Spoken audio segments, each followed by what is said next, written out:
B2Broker, провайдер ликвидности и технологий. Вы планируете запустить свою собственную криптобиржу или брокера?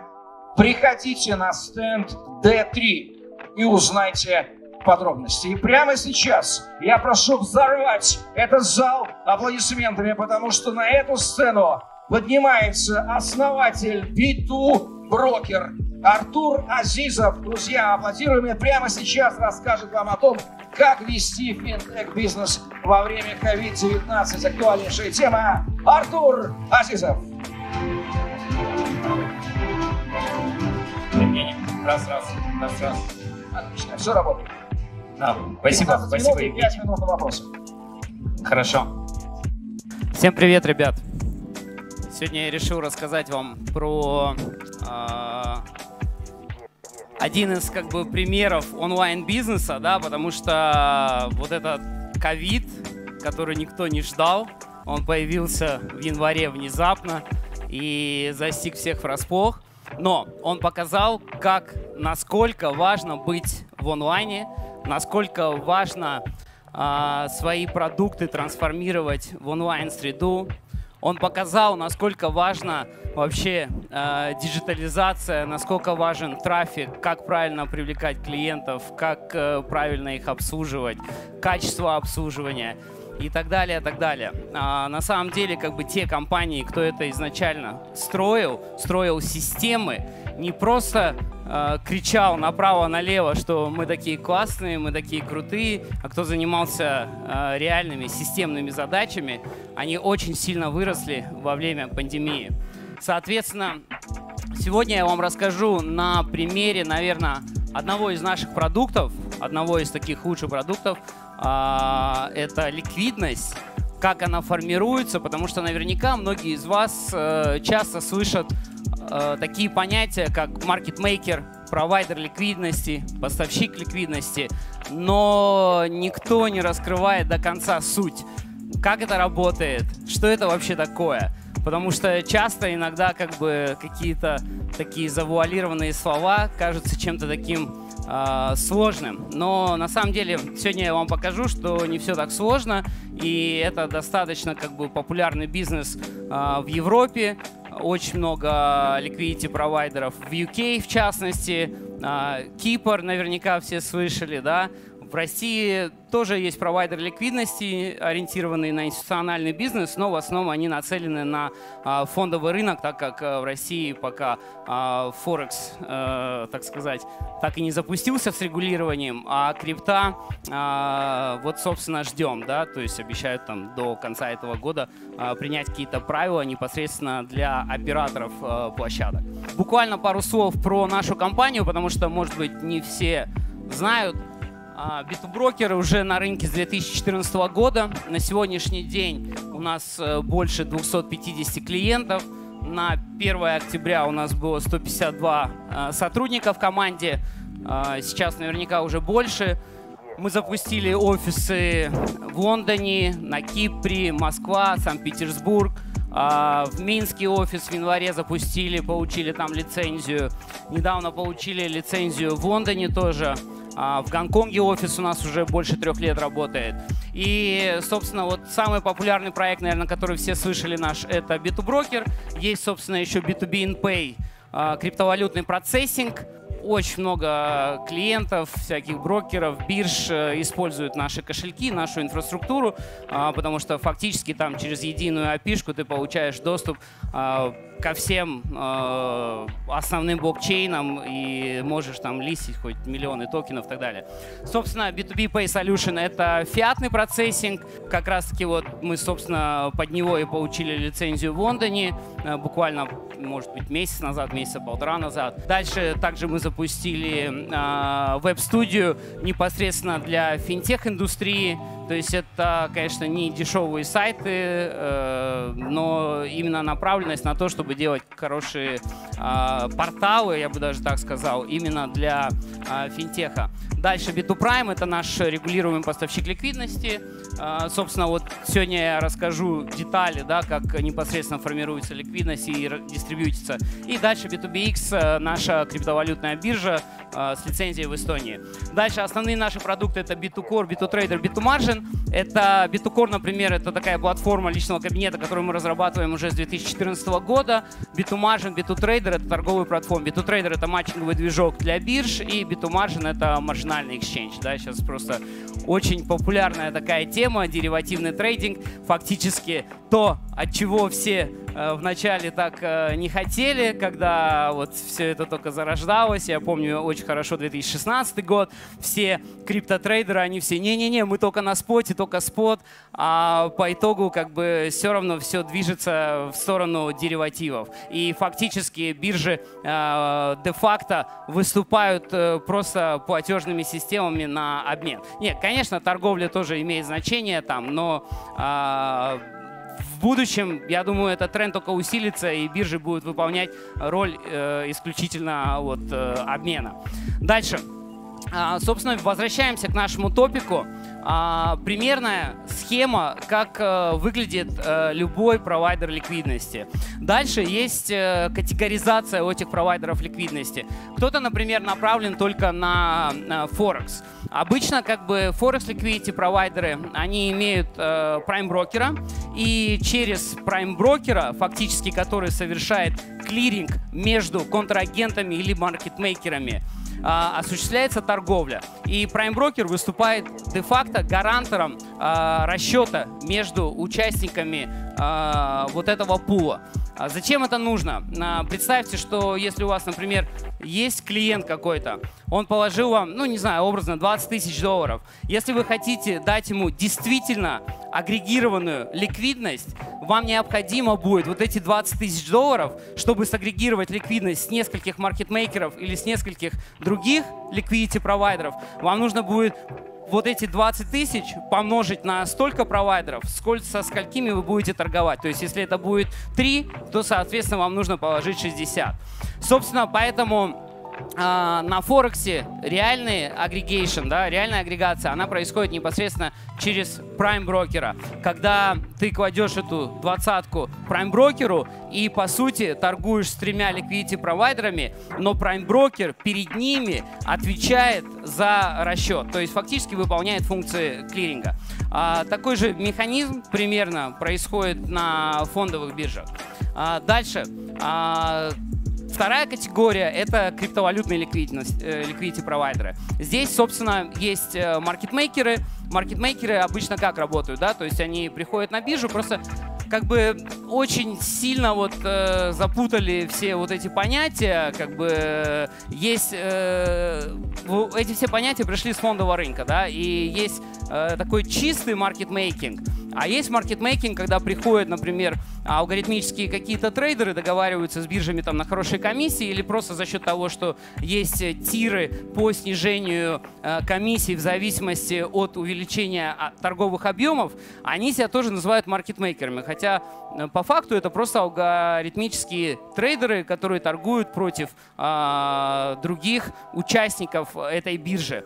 Собственно, вот на крипторынке, да, пул формируется из бирж, из провайдеров ликвидности, из маркетмейкеров, которые сидят на этих биржах, и различные даркпулы, OTC сделки. Но по факту они не так сильно влияют, потому что там в OTC нет такой динамики, как алго, маркетмейкинг и liquidity провайдерами.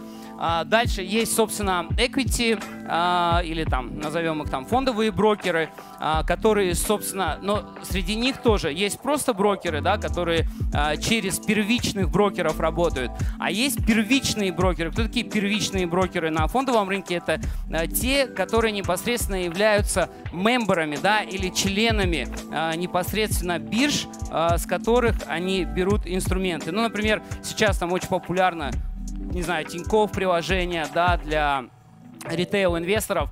И, собственно, фактически Тинькофф работает вот через таких первичных брокеров, поэтому вы имеете доступ там, через одно приложение там, к нескольким тысячам инструментов. Собственно, дальше есть вот первичные брокеры, которые преобразуют эту ликвидность собственно, в деривативы, то есть они используют инструменты по факту как такой underlying asset, это называется, да, то есть когда вы ориентируетесь на эту цену и дальше с помощью нее как бы маркетмируете или там даете ликвидность де-факто на производный инструмент этих инструментов. Собственно, такие компании, как мы, что мы делаем? Мы, собственно, находим вот всех трех вот таких вот абсолютно разных первичных брокеров, прайм-брокеров, провайдеров ликвидности и так далее, так далее. И дальше просто создаем свои пулы. То есть фактически выполняя функцию Prime of Prime. То есть когда к нам приходит брокер или биржа, или просто какой-то professional фонд, да, который занимается управлением капитала своих собственных, либо своих клиентов, мы, собственно, это все в какой-то единый пул объединяем и дальше дистрибьютим ликвидность. Фактически мы замораживаем свои деньги везде, и клиенту остается лишь как бы положить один депозит через один единый счет, как бы получить доступ вот к этому широкому пулу ликвидности. Собственно, вот по минимуму, да, вот чтобы подключиться как бы на лету, мы даем доступ к 700 инструментам, больше, чем 700. На самом деле как бы спецификация на 10 тысяч, но 10 тысяч инструментов доступно лишь только по фиксу, потому что немногие платформы как бы тянут в принципе как бы 10 тысяч инструментов. Дальше мы используем несколько агрегаторов. Зачем они нужны? Как раз таки для того, чтобы настраивать правила как бы роутинга, экзекьюшена, риск-менеджмента. Все это необходимо делать с помощью каких-то систем. Есть, собственно, Marksman, мы его развиваем уже, наверное, больше, чуть больше, чем 3 года. И есть, собственно, вот PrimeXM, Vanzira. Vanzira — это такой очень популярный. На сегодняшний день, наверное, где-то больше 450 банков и брокеров используют их систему. Очень популярная на рынке, качественная система. Собственно, в Marksman есть отличие в том, что если все, например, те же Integral, PrimeXM, Vanzira направлены на деривативный рынок, то, например, наш Marksman направлен именно на спотовый рынок. То есть это та агрегация ликвидности, которую до этого никто не делал, потому что все большие деривативные liquidity-провайдеры, они только лишь недавно начали обращать внимание как бы на ликвидность на спотовых биржах, потому что фокус был на деривативы. И то, что происходит сейчас на рынке, вы можете увидеть как бы смещение вот этого спот-рынка в сторону деривативов. Дальше, собственно, платформы для дистрибьюции. На сегодняшний день у нас порядка 7 платформ. Это только сами платформы. Плюс у каждой платформы есть очень много инстансов, да, в плане того, что ты не можешь как бы всю клиентскую базу свою и там своих white label, да, засунуть на на одну платформу. Это нереально. Поэтому, собственно, это вот основные как бы наши платформы. И сейчас вот, кстати, берем еще одну. До этого у нас еще Integral был, но мы от него отказались, потому что немножко устарела технология. То есть вот те, кто такие большие бриджи, агрегаторы начали делать там в 2004 году и по факту полностью не переписали как бы свои версии, они вот немножко устарели уже. Дальше широкая возможность подключения. То есть фактически чем как бы хорошо, для чего вообще нам столько платформ. На самом деле как бы у каждой платформы своя задача, какая-то направлена именно на деривативы, какие-то на equity, какие-то на спот рынок, где-то маржинальный exchange, где-то просто спотовые. Собственно, в зависимости от типа клиента и в зависимости от его нужд мы, собственно, и даем то подключение, которое необходимо клиенту. За счет этого это позволяет нам работать непосредственно, практически с любым брокером, с любой биржей. То есть, как я уже говорил, у нас совокупно больше 250 клиентов. Суть в том, что можно очень быстро как бы подключиться, и в основном как бы 80% рынка используют одни и те же платформы. То есть даже те большие биржи, брокеры, которые там разрабатывают якобы свою технологию, используют одних и тех же вендоров. Потому что есть вот в мире там порядка 30 основных вендоров, на чьих технологиях развернуты все фондовые биржи. И то же самое, сейчас даже самые, которые крупные криптобиржи, они уходят на вот эти технологии. Потому что те технологии как раз-таки направлены на высокочастотный трейдинг, потому что немногие биржи даже выдерживают в принципе, либо они просто начинают ваши запросы блокировать, когда вы начинаете слать слишком много как бы реквестов. Артур, минутка и вопросы. Да. Вот, последний как бы нюанс в ликвидности, также это очень важно кросс-коннективность, да, то есть кросс-подключение. Собственно, мы сделали интеграции, наверное, со всеми более-менее популярными компаниями, со всеми, кто раздает свою технологию для, собственно, вот брокеров, бирж, каких-то институциональных клиентов, для тех, кто агрегирует ликвидность, для того, чтобы у них был лучший экзекьюшн, лучший объем, чтобы был слипач меньше, когда они это делают большими объемами. То есть почему очень много как бы каких-то вот больших, когда совершают большие покупки на 10, 20, 30, 50 миллионов долларов, как бы все это делается очень мелкими лотами. Вот как раз-таки из-за отсутствия вот этого пула ликвидности. Мы, собственно, сделали максимальную интеграцию. Есть, конечно, еще ряд компаний, с которыми мы на текущий момент делаем интеграцию. Скоро мы их тоже сюда добавим. Но сейчас по факту к нам можно подключиться за буквально 5 минут после непосредственно процедуры анбординга. То есть KYC процедура и анбординг занимают больше всего времени.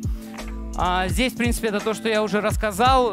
Непосредственно лейеры, в чем как бы, как они взаимодействуют между собой. Это мейкеры с одной стороны, дальше агрегаторы, дальше дистрибьюция, ну и дальше уже как бы клиенты. Давайте вопросы. Плюс я уже рассказал Prime of Prime. Оставлю... Я думаю, что профессиональные вопросы нам зададут зрители. А сейчас мы 2 вопроса из зала. Поднимайте, пожалуйста, руки, у кого есть прямо сейчас вопросы к Артуру Азизову, B2 брокер. Я не вижу ваших рук. Означает ли это, что вопросов нет? Отлично. Ну, раз нет, значит, все вопросы понятно. Артуру зададут после меня в пресс-центре сейчас. Есть вопрос, да? Где была рука? Была рука. Прошу. 1 вопрос, Артуру. Представляемся. Здравствуйте, меня зовут Александр Манец, компания Lauban. У меня вопрос, в общем, наверное, даже дилетантский. Скажите, а ваша брокеридж-сервис предоставляет возможность обращения классических финансовых инструментов versus криптовалюты? Синтетика. Да. На самом деле, как бы, мы сами синтетику не делаем, потому что у нас немножко другая бизнес-модель, то есть мы не берем риски на себя, у нас больше агентская модель. Если говорить про синтетику, у нас есть инструменты, которые мы можем вам предоставить для того, чтобы сделать эту синтетику. И фактически это выступит вашим как бы базовым активом, с помощью которого вы дальше можете уже что-то делать. Но как только вы делаете синтетику, естественно, все риски по экспозиции при исполнении ордеров, они ложатся, естественно, на вас. Дальше важно как бы иметь инструмент, чтобы вот эту экспозицию захеджировать там в полном или не в полном объеме, в зависимости от вашего риск-менеджмента, на контрагентах. То есть непосредственно сам инструмент, как создать этот инструмент из 2 каких-то разных активов, там, например, не знаю, евро-доллар против, не знаю, биткоин против фунта, да, то есть вот вы можете из этих 4 пар, в принципе, слепить какие-то любые пары. То есть сами как бы технологии, они, конечно же, есть. Дальше вопрос только хеджирования. Спасибо, аплодисменты. Артур Азизов, основатель и CEO B2 брокер. Прямо сейчас, Артур, Да. мы встречаемся Еще. в пресс-центре, берем интервью. Хорошо. Еще? Ребят, еще последний момент. Мы буквально недавно, может быть, неделю назад, зарелизили новый сайт. Верните, пожалуйста, последний слайд. Не Последний успели. слайд презентации Артура Азизова. Зайдите все на b2broker.com, просто оставьте пока в закладках. потом в спокойном режиме посмотрите, там более раскрыта тема про те технологии, которые мы производим и продаем. И я думаю, что вы найдете очень много информации, которая, в принципе, будет вам полезна для любого вида вашей деятельности, даже если вы не собираетесь идти в сторону вот какого-то там B2B сегмента или запускать какой-то свой бизнес. Все, ребят, спасибо всем большое. Евгений, спасибо. Мы благодарим Артура Азизова. Аплодисменты. Он уходит со сцены, идет в пресс-центр, где мы пообщаемся.